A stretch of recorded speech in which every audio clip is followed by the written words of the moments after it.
اعوذ باللہ من الشیطان اللعین الرجیم بسم اللہ الرحمن الرحیم وبہ نستعین وصلی اللہ علی سیدنا محمد واہل بیتہ الطیبین الطاہرین اللہم صلی علی محمد وعلی محمد وعجل فرجہم۔ یہ 17th آڈیو ہے اس کتاب کی 3 منٹ قیامت کے۔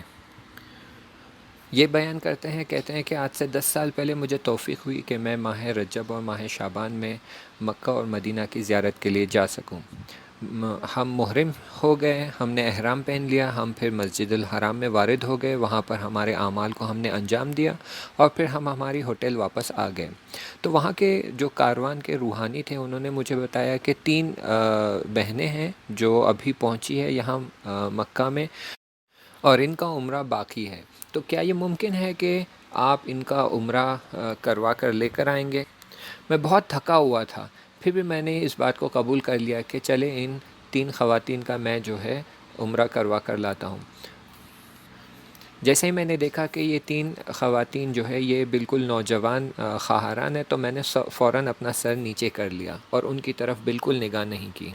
جب ہم مکہ پہنچے تھے تو ہمارے پاس ایک ایکسٹرا ٹاول تھا، جنرلی جو احرام میں باندھتے ہیں تو اس میں ٹاول باندھا جاتا ہے، تو ہمارے پاس ایک ٹاول ایکسٹرا تھا، تو میں نے ٹاول کا ایک حصہ پکڑ لیا اور باقی کا حصہ ان کی طرف دے کر ان سے کہا کہ دیکھیں، جب میں طواف کر رہا ہوں تو میں پیچھے پلٹ کر نہیں دیکھ سکتا، کیونکہ پیچھے پلٹوں گا تو میرا طواف باطل ہو جائے گا،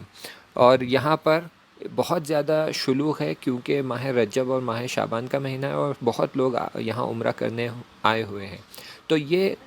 ٹاول کا آگے کا حصہ میں تھام لیتا ہوں، میں پکڑ لیتا ہوں، اور پیچھے کا حصہ آپ 3 خاتون پکڑ لیں اور بالکل اسے نہ چھوڑیں اور میرے پیچھے پیچھے آتے رہیں اور طواف کامل کر لیں۔ اور اس کے بعد میں نے بالکل ان کی طرف نگاہ نہیں کی، میں ٹاول کے سامنے کا حصہ پکڑا رہا، طواف کرتا رہا، اور وہ 3 خواتین ٹاول کا پیچھے کا حصہ پکڑ کر میرے پیچھے پیچھے طواف کرتی رہی۔ تقریباً 2 گھنٹے بعد ہمارے وہاں کے سارے اعمال تمام ہو گئے اور ہم ہماری ہوٹل پہنچ گئے۔ بہت زیادہ تھک گیا تھا میں، اور اس پوری مدت میں نے ایک بار بھی ان کی طرف نگاہ نہیں کی، نظر نہیں کی۔ ان کو طواف کروانا میری ذمہ داری نہیں تھی، لیکن صرف خدا کی رضایت کے لیے اور خدا کی خوشنودی کے لیے میں نے یہ کام کیا تھا۔ جب ہم مکے میں تھے تو بہت سارے لوگ بازار جایا کرتے تھے، بہت ساری چیزیں خریدتے تھے، اپنے دوستوں کے لیے سوغاتی اور گفٹس خریدتے تھے، لیکن میں بالکل اس کام میں خود کو مشغول نہیں کیا۔ میں جب بھی وقت ملتا فوراً مکے کی طرف چلا جاتا اور بارہا طواف کرتا، کبھی اپنے خانوادے کے نام سے، کبھی اپنے رشتہ داروں کے نام سے، کبھی اپنے دوستوں کے نام سے، جس کی مجھے یاد آتی ان کے نام سے میں طواف کرتا جاتا۔ کئی بار میں نے علماء کے نام سے، مراجع کرام کے نام سے طواف انجام دیا۔ جب میرے نام اعمال کا حساب کتاب کیا جا رہا تھا تو اس ملک نے اس عمل کی طرف اشارہ کرتے ہوئے کہا کہ کیونکہ تم نے یہ 3 خواتین کا طواف کروایا اور یہ طواف تم نے خالصانہ صرف خدا کی خوشنودی کے لیے کروایا ہے، تو تمہارے نام اعمال میں ایک حج واجب کا ثواب لکھا گیا ہے۔ اور پھر بتاتے ہوئے کہا کہ تم نے جو دوسروں کے نام سے اور دوسرے افراد کے لیے نیت کر کے طواف کی ہے، ان سب طواف کا ثواب ان کے اعمال میں تو لکھا گیا ہے، لیکن اس کا 2 برابر ثواب تمہارے نام اعمال میں بھی لکھا گیا ہے۔ شعبان کے مہینے کے شروعات کے دن تھے جب ہم مدینہ پہنچے، تو ایک دن صبح میں اٹھ کر زیارت پڑھنے کے لیے جنت البقیع چلا گیا۔ وہاں میں نے دیکھا کہ وہاں پر جو مامور تعینات ہوتے ہیں، جو افسر تعینات ہوتے ہیں، ان میں سے ایک نے ایک چھوٹے بچے سے اس کا کیمرہ چھین لیا۔ ظاہراً وہ بچہ چاہتا تھا کہ جنت البقیع کی تصویریں لے، تو یہ آگے بڑھ کر اس نے اس کا کیمرہ چھین لیا تھا اور اسے واپس نہیں دے رہا تھا اور اسے پریشان کر رہا تھا۔ تو جب میں نے یہ دیکھا تو میں بہت تیزی سے آگے بڑھا، اس سے پہلے کہ وہ مامور اس بات کی طرف متوجہ ہو کہ میں اس سے یہ کیمرہ چھیننا چاہتا ہوں، میں نے بہت تیزی سے وہ کیمرہ چھینا اور اس بچے کے حوالے کر دیا اور اس بچے سے کہا کہ بھاگو یہاں سے، اور وہ بچہ اپنا کیمرہ لے کر بھاگ گیا۔ پھر میں دھیرے دھیرے زیارت پڑھتے ہوئے اور دعائیں پڑھتے ہوئے قبرستان کے انتہا تک پہنچ گیا، اور زیارت عاشورہ پڑھتے پڑھتے میں وہاں سے گزر رہا تھا، تب وہاں میں عثمان کی قبر کے نزدیک پہنچ گیا۔ وہ مامون میرا پیچھا کر رہا تھا اور مجھے دور سے دیکھ رہا تھا۔ جب اس نے دیکھا کہ میں عثمان کی قبر کے پاس پہنچا اور وہاں کچھ لحظوں کے لیے رک گیا، تو دوڑا دوڑا میرے پاس آیا، میرا ہاتھ تھام لیا اور کہنے لگا فارسی میں، کیا کر رہے تھے، کیا بول رہے تھے، لعنت بھیج رہے تھے؟ میں نے کہا نہیں، بالکل نہیں، میں بس یہاں سے گزر رہا تھا، لیکن وہ میری بات نہیں مانا اور اسی طرح چلاتا رہا، بہت سر و صدا کی، بہت گڑبڑ کی، تب تک دوسرے تعینات افسر وہاں پہنچ گئے اور میرے اطراف جم ہو گئے۔ جب اس نے دیکھا کہ اس کے ساتھ 5-6 لوگ جمع ہو گئے تو اس نے میری طرف ایک نگاہ کی اور بہت ہی ناسزا الفاظ امیر المومنین علیہ السلام کی شان میں اس نے کہہ ڈالا۔ تو میں نے دیکھا کہ اب خاموش رہنے کا موقع نہیں ہے۔ اس نے جو الفاظ استعمال کیے تھے وہاں پر کھڑے ہوئے زائرین سب نے یہ سنا، اور میں نے دیکھا کہ اب چپ رہنا مناسب نہیں ہے، تو میں نے اسے ایک بہت زور کا تھپڑ لگایا۔ جیسے ہی میں نے اسے تھپڑ لگایا، وہاں پر جو 4-5 افسر کھڑے تھے وہ میرے سر پر ٹوٹ پڑے اور مجھے بری طرح مارنے اور پیٹنے لگے۔ ان میں سے ایک نے بہت زور سے میرے کھندے پر، میرے شانے پر مکہ مارا، اور کئی مہینوں تک یہ مجھے درد اس کا ستاتا رہا۔ پھر وہاں پر جو دوسرے زائرین کھڑے تھے وہ فوراً دوڑے دوڑے آئے اور مجھے ان کے مار پیٹ سے بچایا، اور میں فوراً موقع پا کر وہاں سے بھاگ گیا۔ اور اب جب کہ میرے نام اعمال کی بررسی ہو رہی تھی، تحقیق ہو رہی تھی، تو اس ملک نے اشارہ کرتے ہوئے کہا کہ کیونکہ تم نے خالصانہ اس بچے کی مدد کی اور فقط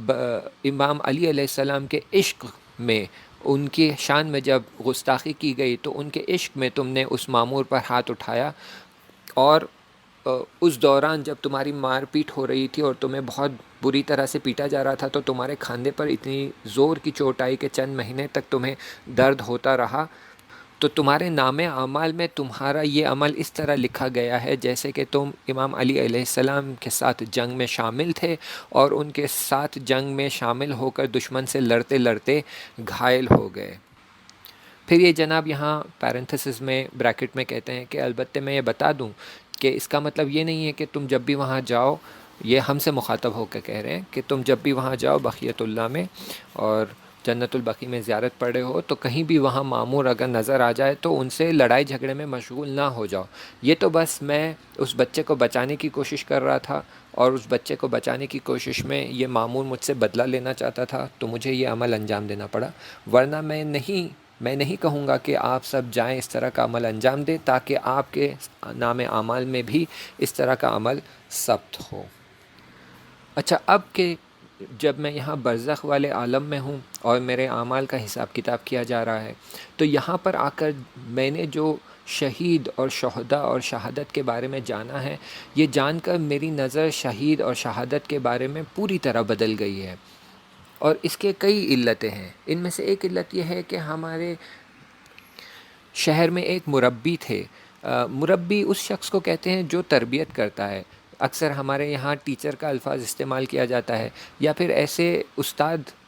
کا الفاظ استعمال کیا جاتا ہے جو ہمیں تربیت کرتے ہیں، تو تربیت کرنے والے شخص کو مربی کہا جاتا ہے۔ تو وہ کہتے ہیں ہمارے شہر میں ایک مربی تھے جو ہمارے محلے کی مسجد تھی، اس میں وہ بہت زیادہ فعال تھے اور کام انجام دیتے تھے، اور بہت زیادہ کوشش کرتے تھے کہ محلے کے سارے بچے مسجد کی طرف جذب ہو جائے اور مسجد میں آئیں اور مسجد کے کام میں لگے رہے، اتنا کہ بچوں کی عادت بن جائے کہ وہ مسجد میں آتے جاتے رہیں اور مسجد ان کا دوسرا گھر بن جائے، تاکہ ان کا اٹھنا بیٹھنا کھیلنا نماز پڑھنا قرآن پڑھنا مسجد میں ہو، اور اس وجہ سے ان کے اعمال کی قبولیت بڑھ جائے اور ان کی نماز زیادہ پابندی سے ہو۔ اتفاقاً یہ اپنی کار چلا رہے تھے اور ایک بار ریڈ سگنل اچانک سے پڑ گیا اور یہ تھوڑا تیز جا رہے تھے، تو یہ ریڈ سگنل پار کر گئے اور ان کا ایکسیڈنٹ ہوا اور یہ مرحوم ہو گئے، اس دنیا سے گزر گئے۔ میں نے یہاں برزخ میں دیکھا کہ یہ جناب عالی کا مقام بھی شہداء کے برابر تھا اور ان کے درجے پہ یہ نائل ہوئے تھے۔ کوشش کی میں نے اور مجھے موقع ملا کہ میں ان سے بات کر سکوں، تو انہوں نے مجھے بتایا کہ میں نے جو اعمال انجام دیے تھے، جو کوشش میں نے کی تھی کہ بچوں کو مسجدی بنا دوں اور مسجد میں لے کر آؤں اور انہیں مسجد کا عاشق بنا دوں، اس اعمال کی وجہ سے، اور کیونکہ یہ میں نے خالصانہ خدا کے لیے کیا تھا اور میں نے دین کے جو احکام تھے ان کی رعایت کی تھی، اور اسی وجہ سے خداوند متعال نے مجھ پر لطف کیا اور مجھے شہداء کا مقام عطا کیا۔ حقیقت تو یہ ہے کہ اس دنیا میں بھی وہ بالکل شہید جیسے زندگی کرتے تھے، بہت ہی معمولی اور سادی زندگی کرتے تھے، اور اپنی جان کو اور اپنی زندگی کو دوسروں کے لیے وقف کر چکے تھے کہ لوگوں کی ہدایت کرے، مخصوصاً بچوں کو رہنمائی کرے اور دین کی طرف لے آئے۔ اسی لیے جب ان کا انتقال ہوا تو خدا نے انہیں شہادت کا درجہ عطا کیا۔ لیکن میرے ذہن میں یہ سوال تھا کہ اگر یہ اتنے ہی متدین اور دین کے پابند تھے تو انہوں نے پھر جب سگنل پہ ریڈ لائٹ تھی تو انہوں نے کیوں ریڈ لائٹ کو کراس کیا اور قانون کی رعایت نہیں کی؟ کیوں انہوں نے فالو نہیں کیا رولنگز کو؟ تو انہوں نے مجھے بتایا کہ جب میں کار چلا رہا تھا تو میں اسٹیئرنگ کے پیچھے مجھے ہارٹ اٹیک آ چکا تھا اور میں مر چکا تھا، اور کیونکہ میں مر چکا تھا تب میری گاڑی میری گاڑی نے ریڈ سگنل کراس کیا اور ایکسیڈنٹ ہوا اور میری گاڑی الٹ گئی، ورنہ ایکسیڈنٹ سے پہلے ہی میں ہارٹ اٹیک سے مر چکا تھا، اور جو ایکسیڈنٹ ہوا اس میں میرا کوئی ہاتھ نہیں تھا اور وہ میری غلطی نہیں تھی کیونکہ میں ایکسیڈنٹ سے پہلے ہی ہارٹ اٹیک سے مر چکا تھا۔ پھر میں نے ایک ایسے شخص کو دیکھا جو میرے بابا کے دوست تھے، اور جب جنگ شروع ہوئی تھی صدام کے ساتھ تب انہی اوائل میں شروعات کے دنوں میں ہی شہید ہو گئے تھے، اور یہاں پر گلزار شہداء میں بھی وہ دفن کیے گئے تھے۔ اور میں نے ان کو دیکھا کہ وہ بہت گرفتار ہے، بڑی مشکل میں پھنسے ہوئے ہیں، اور بالکل انہیں شہداء کا درجہ نہیں ملا ہے، بالکل عام انسان کا درجہ ملا ہے اور بڑی مشکل میں پھنسے ہوئے ہیں۔ میں بہت تعجب کرنے لگا کیونکہ مجھے یاد ہے، بہت دقیق یاد ہے کہ وہ شہید ہوئے تھے اور انہیں شہید کی طرح تشییع جنازہ کیا گیا تھا اور گلزار شہداء میں لا کر دفن کیا گیا تھا۔ بس کیوں ایسا ہوا کہ ان کے ساتھ بالکل معمولی انسان جیسا برتاؤ کیا جا رہا ہے اور برخورد کی جا رہی ہے، نہ ایک شہید کی طرح؟ تو انہوں نے بتایا کہ میں جہاد کرنے کے لیے جنگ کے میدان میں نہیں گیا تھا، میں تو وہاں پر تجارت کرنے گیا تھا۔ در حقیقت میں تجارت کرنے کے لیے بارڈر پہنچا، وہاں پر میں خرید و فروش کر رہا تھا، اچانک بمباری ہوئی اور بمباری کی وجہ سے وہاں پر جتنے لوگ موجود تھے سب مر گئے۔ اتفاقاً میرا بدن بھی جا کر وہاں پر جو سولجرز تھے ان کے ساتھ مل گیا، اور جب وہ سولجرز کے بدن کو شہر میں لایا جا رہا تھا تو ان کے ساتھ میرے بدن کو بھی شہر میں لایا گیا، اور سب نے یہ سوچا کہ شاید یہ بھی رضمندے تھے، سولجر تھے، اور یہ بھی ان کے ساتھ شہید ہو گئے، تو میرے بدن کے ساتھ بھی شہیدوں جیسا برتاؤ کیا گیا۔ لیکن حقیقت یہ ہے کہ میں جنگ کرنے نہیں گیا تھا، میں جہاد کرنے نہیں گیا تھا، اس لیے میں شہید کا درجہ نہیں پا سکا، میں تو بس بزنس کے معاملے میں بارڈر پہ پہنچا تھا۔